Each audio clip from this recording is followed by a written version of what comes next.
Hello, anyone? Anyone out there, I guess? Let's see how this goes. Maybe it'll just be my mum and my brother and a few really good friends. Anyway, let's see. I thought that I would jump on here and just introduce myself as a local maker to the Southern Highlands. I have been crafting for a lot of my life. Doesn't mean I do it well, but I try. And I thought I'm going to do this anyway. I do this anyway in stolen moments, which around my home you'll see in a second. I'm going to show you where I work from because, like many of us, it's the dining room table because I have young children and they are constantly wanting to be part of it. So I used to be a painter and I really loved that when I first had children and was taking classes. But the issue with painting inside is kids love to paint. So I realized pretty quickly that that wasn't going to work in a family environment. Having chemicals and solvents and oil paints that are really difficult to get out of trodden in floors and clothes and you name it. And I had to pivot because I wanted a creative outlet and I needed a creative outlet with three very young boys. And I wanted them to be able to be involved if they wanted to, but painting was just not an option, or my painting for myself was not an option. And I took up embroidery from a workshop that I'd done locally at a place called Green Door Studios, who is a friend of mine. You probably hear me referencing Zoe and her studio called Green Door a lot. She is in the Southern Highlands and has formed a really beautiful creative hub of visiting artists, international makers and artists, local. A lot of people from all around Australia come and teach at her studio.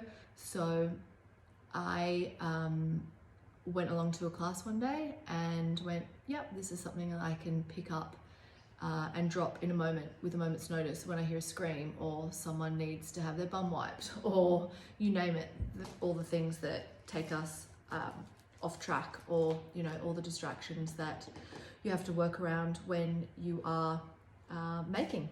So my husband has an office upstairs in our home and he likes to listen to music when he works. I like to listen to different types of music to him. So that doesn't really work for us to share a space, because he's often on the phone as well. And like I said, he can work with background music. I can't so much. And one of us needs to be down here, obviously, for when children are here to supervise. So that's how this beautiful mess came to be.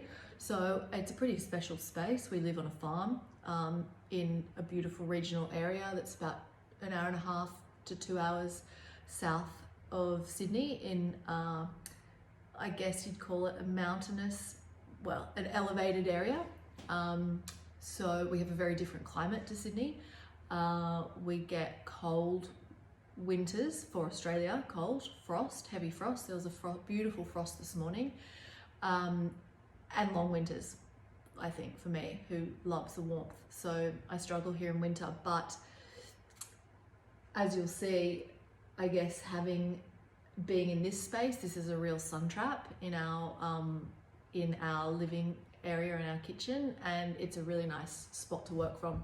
So that, and you'll see in a minute, I just kind of shove everything try to have some kind of order, but everything into tubs to pack up quickly. So that was kind of what I was going to say was, hello, I'm Missy, and to show you, because I love getting into bed and watching these videos on YouTube, and most of the time you only ever see someone's hands, and they sometimes allude to where they are, but often it's very vague. And I kind of love to know that. I'm like, well, what does it look like beyond the periphery of your screen? Like, are you working at a table, you know, in a bedroom? I don't know, you know, where's your family? Where's the, you know, what does the rest of your space look like in these stolen moments that we do? Some people, you know, do it, are fortunate enough to do it as full-time work, and I just find it fascinating to see where people make. So I love that. So I thought, look, that might just be me. I might get no one here saying, yeah, well, that was interesting to find out where you were, but who knows? Let's see, let's give it a go. So maybe tell me if you're the same, in that you like to know a little bit more about the person that you're watching, not just hands. And mine are riddled with eczema anyway at the moment. That's another thing I can thank this lovely climate for. So anyway, so that's just a by the by. I've tried everything. If you've got something that you think's amazing for contact dermatitis, which I've been told this is, maybe send me a little comment. That'd be great. Thanks. So I'm going to show you my space, and not a big space, as I say. When the kids come home from school, they're at school right now. I've got 2 little boys in preschool and one that just started primary school. So the days are short in that period where we have to get everything else done around that. And as you know, all the mums out there, dinners have to be made, lunches have to be unpacked, you know, the soccer has to be the boys have to be collected from soccer, you name it. So some days more gets done than other days, and that's just the way of it. So I will show you around, as I say. I'll also do another little one. I don't know how to add on yet to this because I won't walk you down the whole way, but I'll show you where I keep my machine and spoiler alert, a cupboard in a spare bedroom. And I don't have a sewing station as such. It's just, it all comes onto here, and then I just bung it away when the kids are about to get home, or someone's coming over, or we need the space to eat.